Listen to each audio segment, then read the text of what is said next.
Well, good morning. Our guest today is Michael McQuay. He's a classically trained chef since 1986. During the years 1996 through 2009, he was also a commercial real estate investor and syndicator, begging through that time. During that time as CED and general partner, he operated and managed 520 million in assets all over the country. We know what happened in 2008 and 2009. And at that time, Candy joined him and they opened up the Kokopei Grill in late 2009.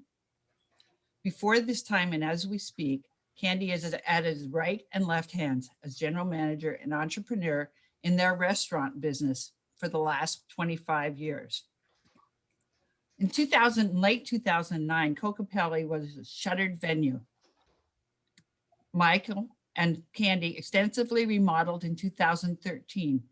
In 2015, they upgraded the kitchen significantly.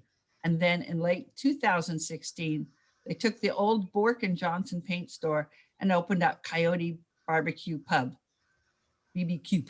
They are also one of the largest caterers on the peninsula. They have a 30-foot custom food truck to help with catering and festivals. And just as an FYI, Kokopelli is closed for significant remodeling right now, but will open back up in early March. One of the reasons we invited Michael McQuay today is due to his community involvement and support, even through COVID times. Most recently, they worked and assisted in the latest Wanda Fuca Zoom concert with Deadwood Revival. So without further intro, I give you Michael McQuay. It's all yours, Michael. All right. Thanks for inviting me in, Kathy. I see a lot of my friends out there. I guess let me start off by kind of throwing out this mantra that I do to my employees, and it's kind of something internally I do all the time. I pride myself on my glass being half full. And I had one of my chefs a few years ago, he's no longer with me, that once said, well, Michael, what happens when somebody knocks it over? I said, well, I just pick it back up, fill it back up. And so that's kind of what it's been especially true over the last year that I've had to internally do that a lot.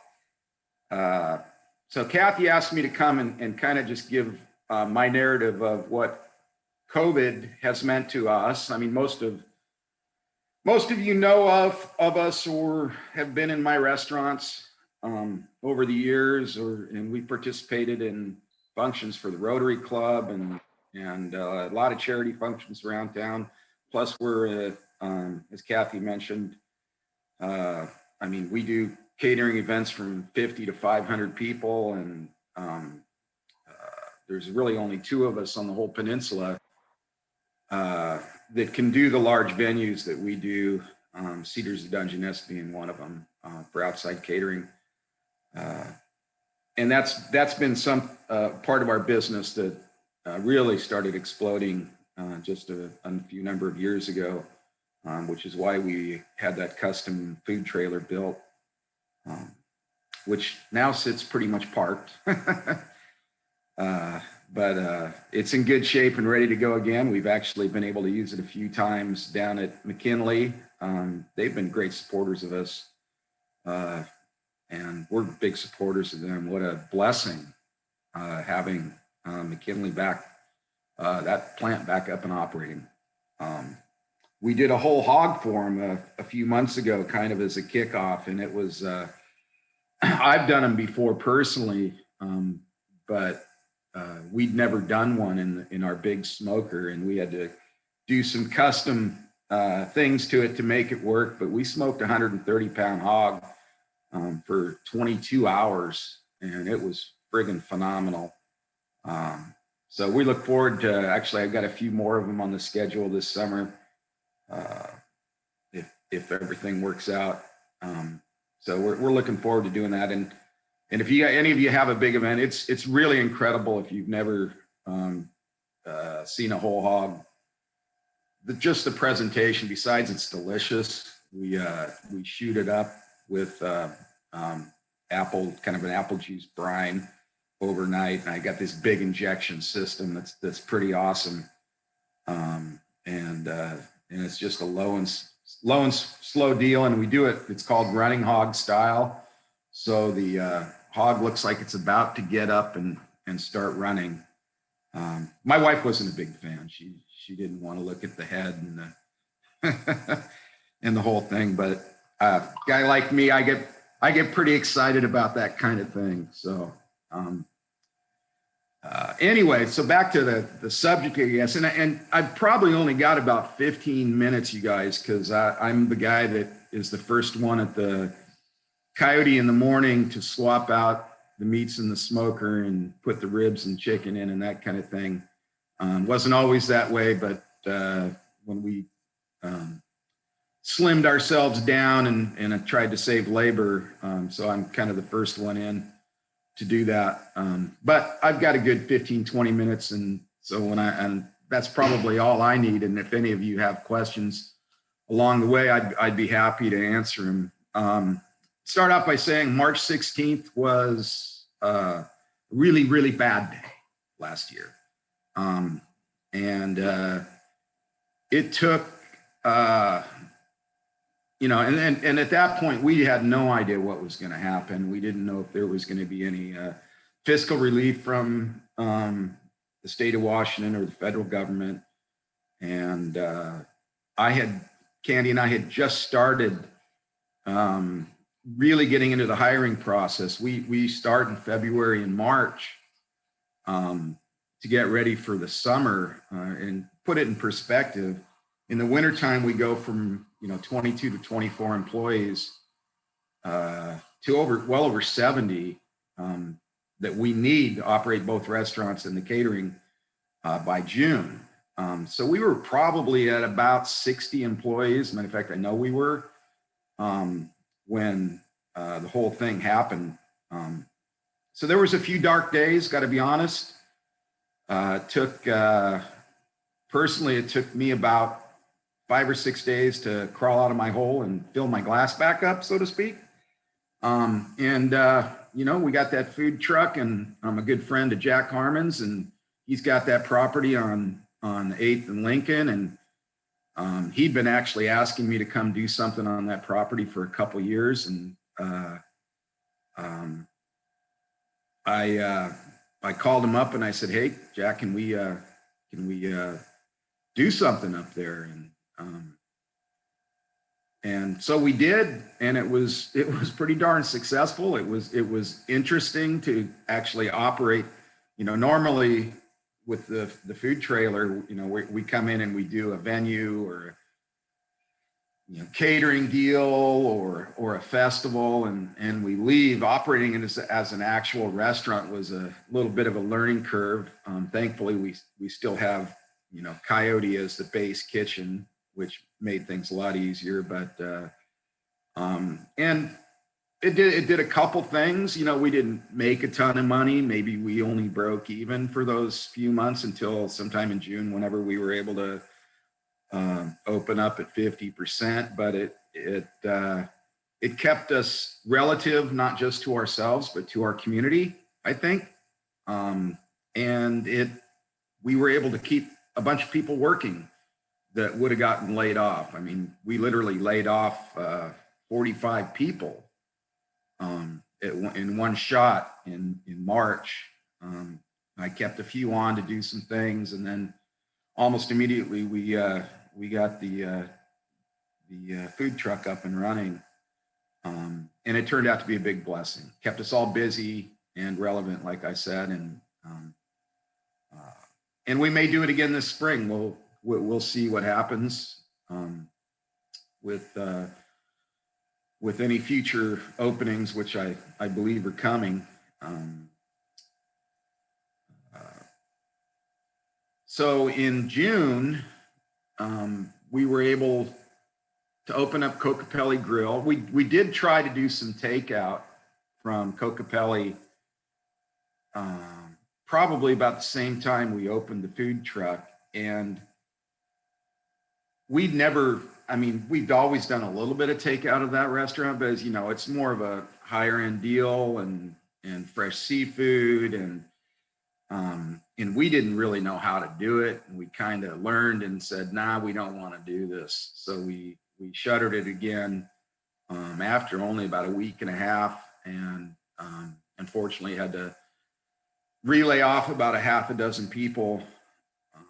And then June, when we were able to open up, we didn't do both restaurants. We left the food truck up and running on 8th Street just because we didn't know what was going to happen. And immediately Kokopelli's was packed. And we were pretty darn grateful for that.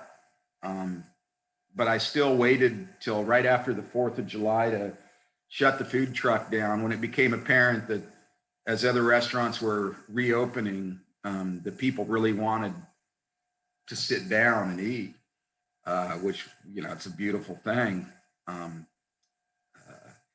And the first day we opened Coyote back up, it was, you know, at its new 100% occupancy, which was 50%.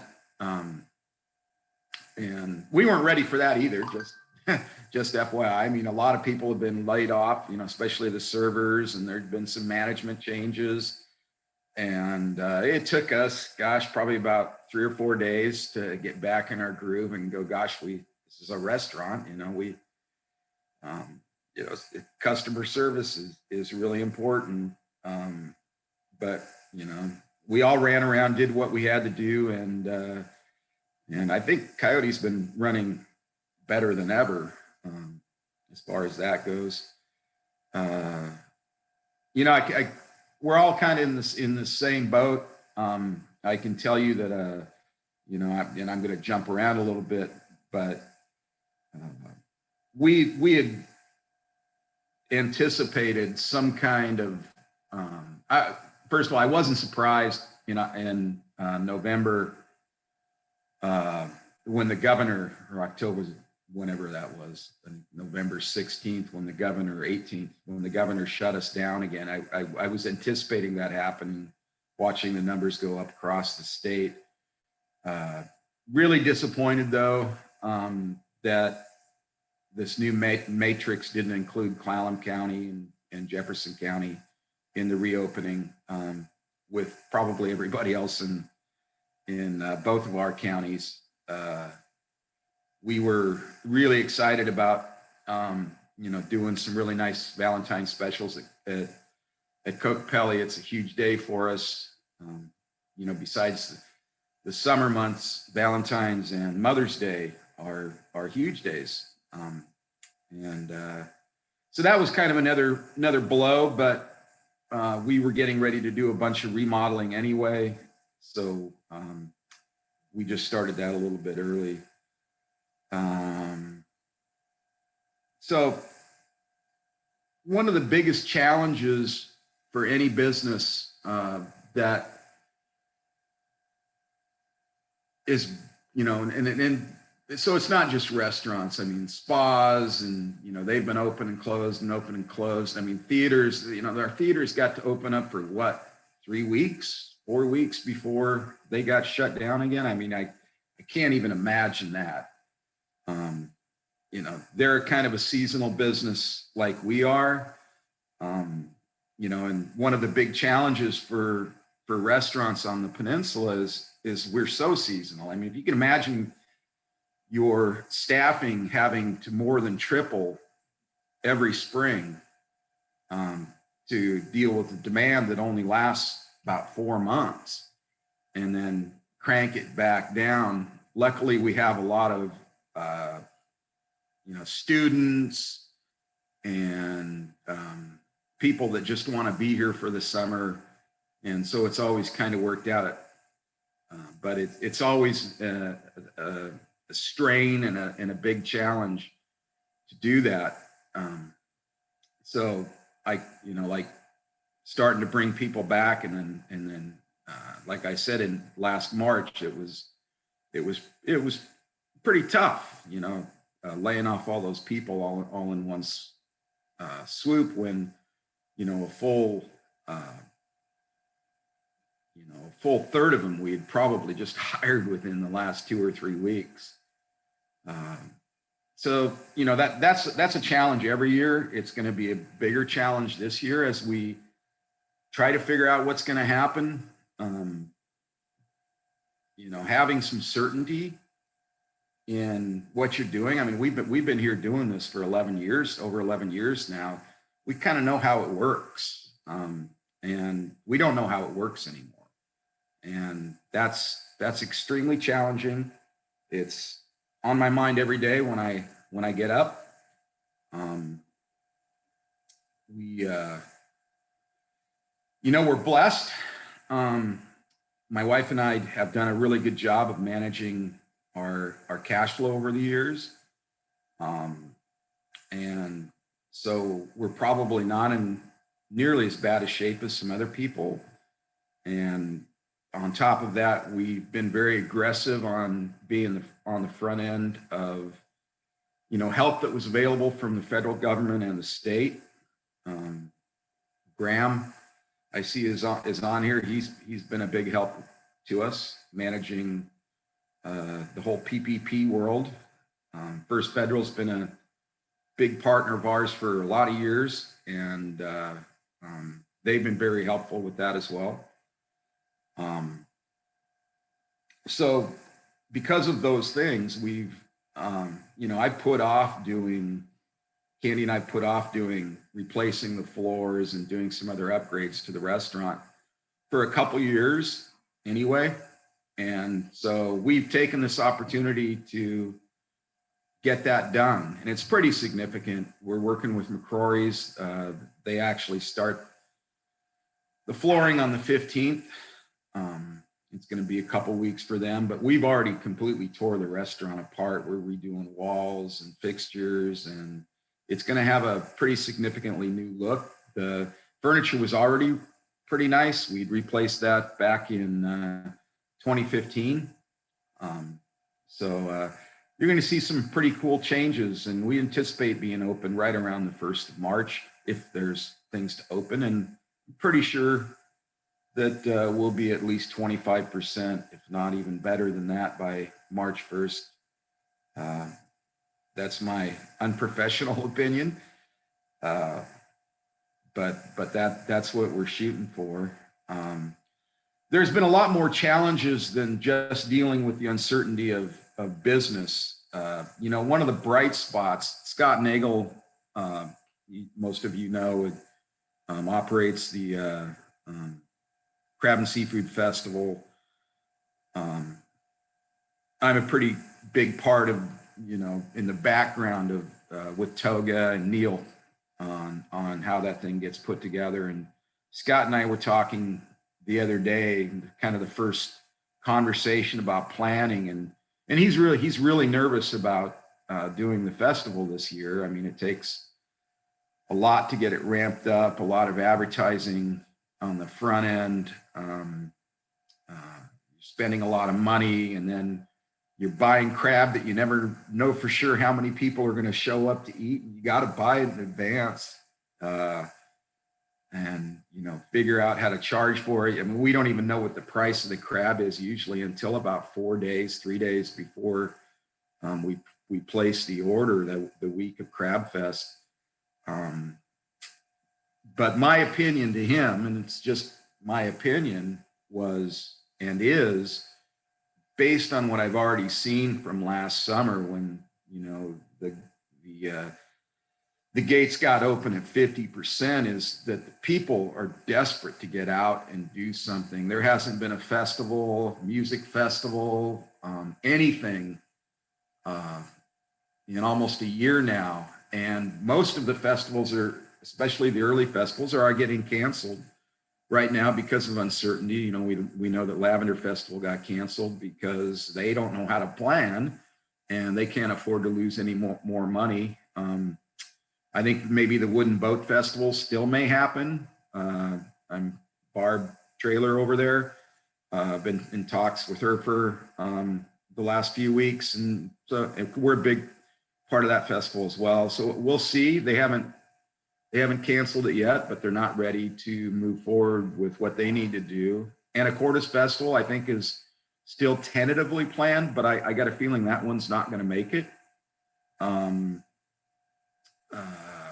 think that, well, I can tell you that those of you who know the big festival at Fort Worden Park in Port Townsend thing, that they only did 1 year and it was a massive success, got canceled, of course, last summer. And that's the last weekend in August, I believe.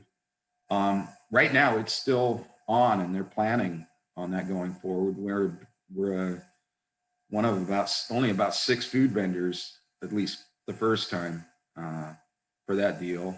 And then I think, I think the Crab Fest is going to happen. And I think by then, by October, people are I think it's going to be a huge success, maybe even the biggest one ever. I mean, but that's just my opinion.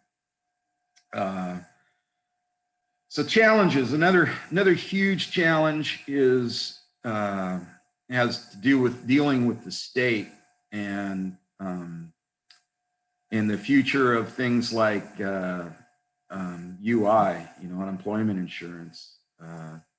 Those of you that are in business and have employees, you've got to have the same concerns that we do.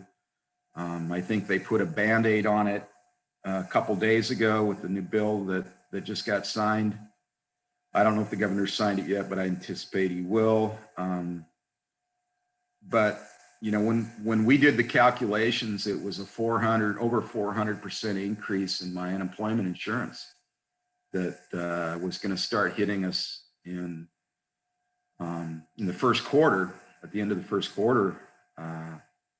And if you know how unemployment insurance works, it's not just a 1-year hit. It actually goes on for years as they try to mitigate. And this is how it is all the time. It's usually a 3-year deal. If you take a big hit in a year, you had to lay a lot of people off, they pretty much make you repay whatever was paid. And it comes out over 3 years, and then it just keeps going and going and going like that. And some of the things that we're being asked to pay for as employers is the fraud and mismanagement of that trust. And so as you can imagine, there's a lot of people all over the state that are, we're hit with all this other stuff and increased wages and regulations and so on and so forth. And this is just another uncertainty because, maybe they'll fix it completely and maybe they won't, and this year is going to be really tough anyway. I mean, I don't anticipate us going back to 2018, 2019 numbers till next year. That's just my opinion. I think we'll do much better than we did last year. But I have no illusion that we're going to get anywhere close. And to be honest, we may not have the personnel. This is another big concern. Usually like I previously discussed, we're starting to hire already. And Coyotes is already pretty darn busy. We've taken advantage of DoorDash.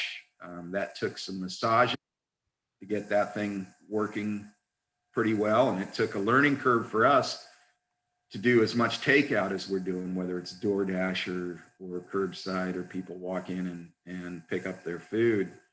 But we've gotten pretty good at it in a very short period of time.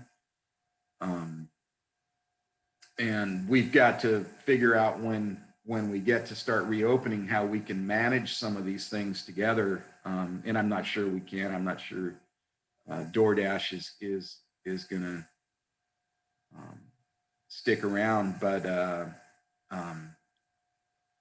back to what I was getting at is, usually we place ads, and this is a typical thing when we hire. We place ads in WorkSource, and we place ads in Craigslist and on Facebook.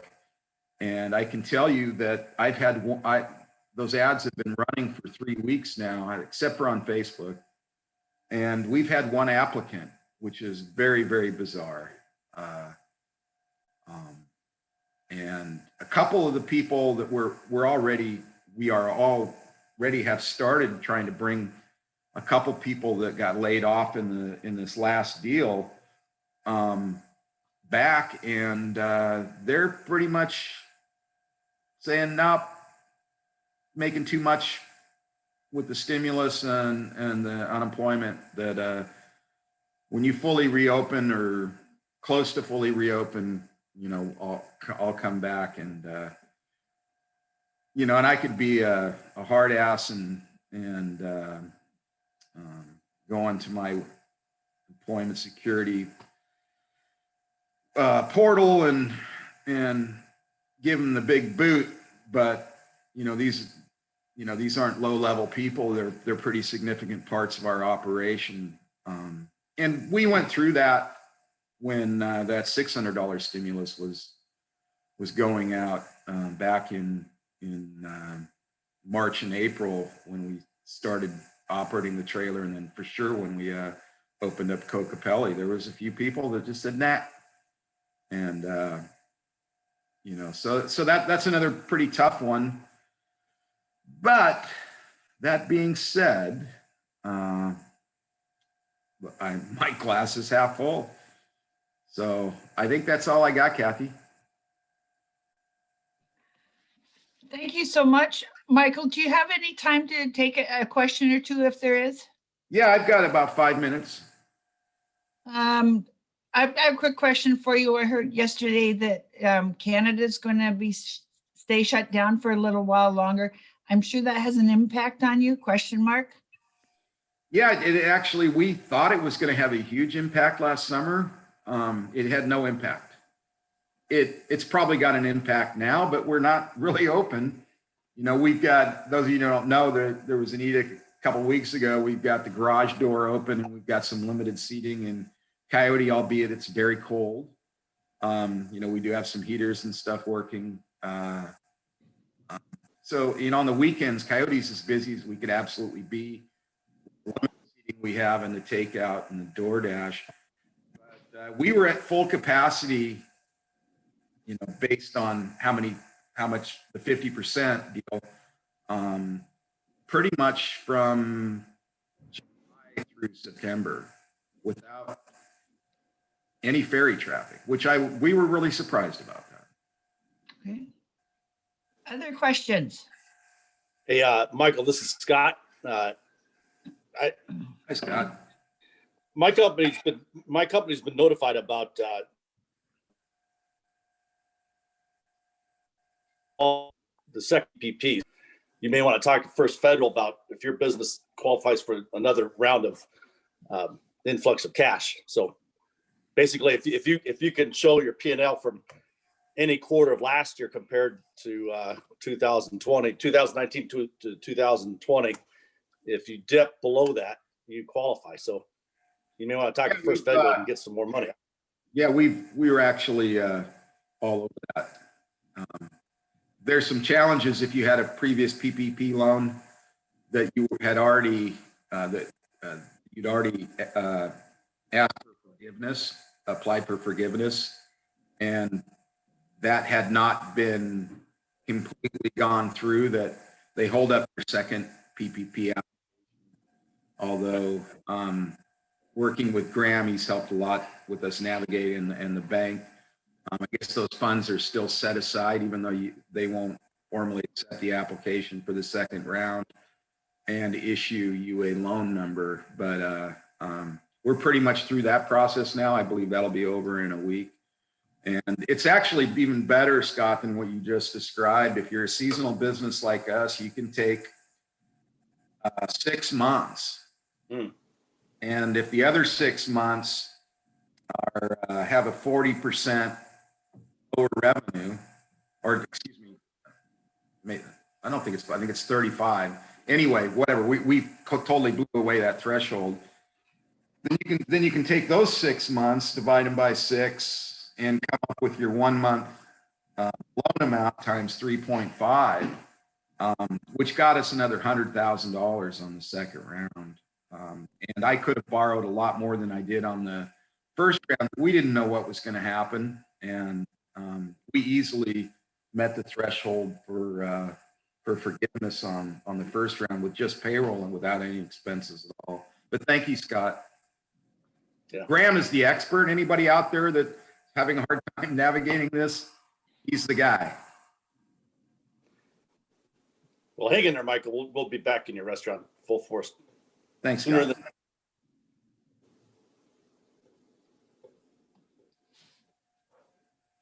Okay, any other questions or anything for Scott for Mike and Candy?